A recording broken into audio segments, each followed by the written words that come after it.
Hello, how's it going today? I am in the beautiful little town of Gananoque, Ontario, which is just on the St. Lawrence River, and they have helicopter tours here.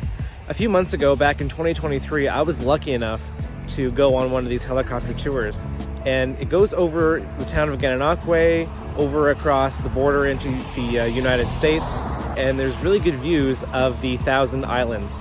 So I'm going to share that with you now. I hope you enjoy it because I really had a good time.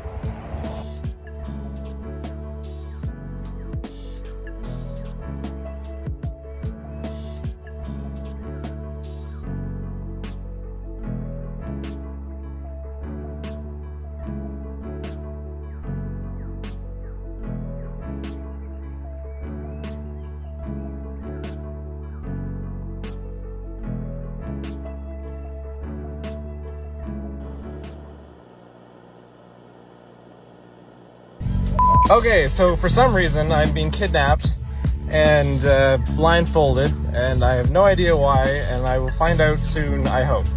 Handed this thing. It says surprise. I don't know. I guess I'm going up in a helicopter. That's different. Alright, cool.